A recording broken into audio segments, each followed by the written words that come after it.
A questão 80 do simulado tratava sobre assuntos relacionados à gravitação universal. Ela dizia o seguinte, a questão: você sabia que o modelo heliocêntrico de Kepler foi muito criticado pela falta de simetria, já que o Sol ocupava um dos focos da elipse e outro simplesmente era preenchido com vácuo? O que importa é que as leis de Kepler auxiliaram e muito o estudo dos movimentos planetários. Sobre essas leis, analise. Afirmação 1. Na lei dos períodos, a distância média do Sol aos planetas é representada por r ao cubo. Afirmação 2. O Sol ocupa um dos focos da elipse. Portanto, o periélio é o ponto de maior proximidade do planeta em relação ao Sol. E afirmação 3. As velocidades dos planetas em torno das órbitas são constantes, o que difere são as distâncias. Está certo contido em letra A, 1 apenas, letra B, 2 apenas, letra C, 3 apenas, letra D, 1 e 2 apenas, e letra E, todas as afirmações são corretas. Bem, então vamos começar a analisar a primeira afirmação. Ela dizia o seguinte: na lei dos períodos, a distância média do Sol aos planetas é representada por r ao cubo. Essa é uma questão, uma afirmação que traz uma grande pegadinha para os alunos. Vamos nos situar um pouquinho aqui. O que ele está falando sobre essa lei dos períodos é o enunciado da terceira lei de Kepler. Ela diz o seguinte: para todos os planetas do Sistema Solar, é constante a razão entre o cubo do raio médio da órbita e o quadrado do período de translação. Se vocês estudarem direitinho com calma, vocês vão ver que esse raio, na verdade, é a distância do planeta até o centro ao qual ele está orbitando, no caso da gente aqui, seria a Terra orbitando ao redor do Sol, ok? Então seria essa distância entre o Sol e a Terra, tá? E o que vem a ser esse Tzinho aqui? Esse tem a ver com o período de translação, ou seja, o período que leva para a gente dar uma volta ao redor do Sol, que seria equivalente ao nosso ano solar, ok? Então, nós temos a seguinte informação, de que essa distância do Sol até a Terra ao cubo dividido pelo quadrado do período de translação é uma constante. E aí a questão diz o seguinte: na lei dos períodos, a distância média do Sol aos planetas é representada por r ao cubo. Muita gente marcaria que está correta essa questão, porque pensaria o seguinte: o r ao cubo é a parcela da distância. Só que, quando ele fala que a distância média do Sol aos planetas, ele não é representado por r ao cubo, mas sim por r. R ao cubo é o cubo dessa distância. E aí que está a pegadinha. Então a gente vai dizer que essa primeira afirmação ela está errada. Não corresponde a uma verdade, embora muita gente tenha sido levada a assinalar como correta. A segunda afirmação dessa questão diz o seguinte: o Sol ocupa um dos focos da elipse, portanto, o periélio é o ponto de maior proximidade do planeta em relação ao Sol. Coloquei aqui o desenho para que vocês tenham ideia do que acontece. Ao contrário do que muita gente possa pensar, a órbita do planeta ela não é circular. Ela é elíptica, ou seja, ela é meio oval. Tá vendo aqui ó, como que a gente está mostrando aqui essa linhazinha azul? Ela demonstra que a órbita é elíptica em torno do Sol.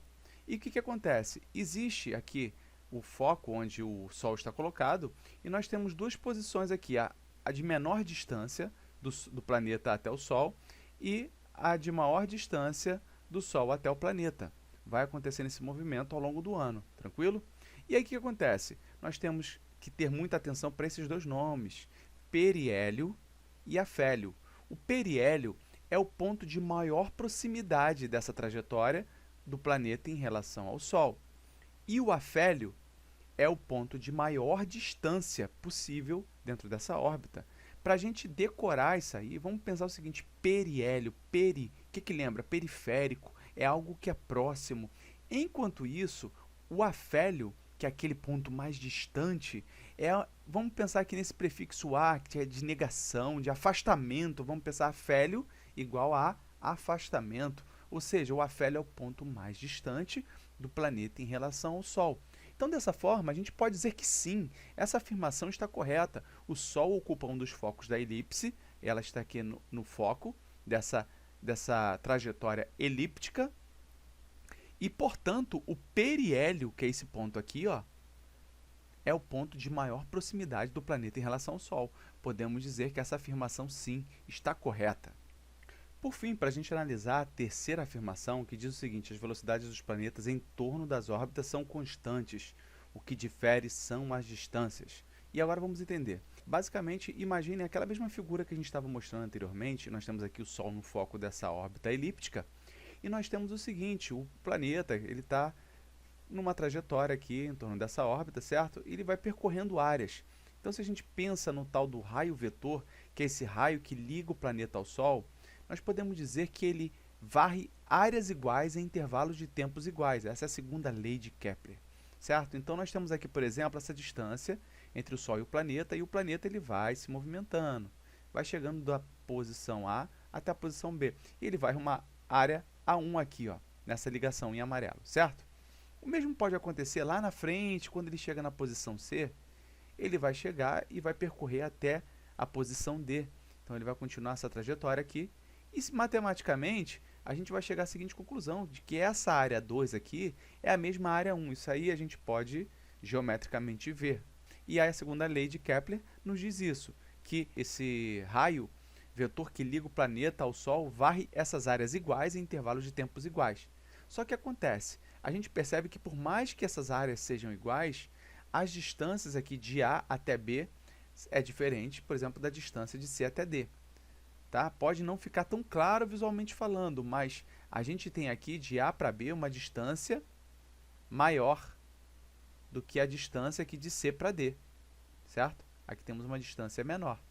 Com isso, esse planeta que está orbitando aqui ao redor do Sol, ele vai precisar ter uma velocidade bem maior entre A e B do que ele tem aqui entre C e D. Aqui a velocidade vai ser um pouquinho mais lenta. Ele vai poder, para varrer essa mesma área, ir mais devagarzinho, porque o comprimento aqui é menor. Se você tiver em dúvida, basta você pensar quando você tem aqui, por exemplo, um círculo, onde você tem aqui o centro e você tem um arco aqui, ó, um arco com ângulo grande, você vai percorrer uma distância bem maior. Já um arco com ângulo pequenininho, você vai percorrer uma distância menor. É exatamente o que está acontecendo aqui. Então, o que acontece? Quanto mais próximo o planeta ele está passando do seu foco, do Sol, quanto mais próximo, maior vai ser a velocidade. E quanto mais distante ele estiver lá pelo afélio, a velocidade vai ser menor. Dessa forma, nós podemos dizer que as velocidades dos planetas em torno das órbitas não são constantes. Na verdade, essa é uma afirmação errada da questão. As velocidades dos planetas em torno das órbitas não são constantes. Elas variam conforme eu acabei de falar. O que difere são as distâncias. Enfim, chegamos à conclusão de que a primeira afirmação errada, segunda afirmação correta e terceira afirmação errada. Se a gente for avaliar aqui, somente a opção B estará correta. 2 apenas. E essa vai ser a resposta da nossa questão 80.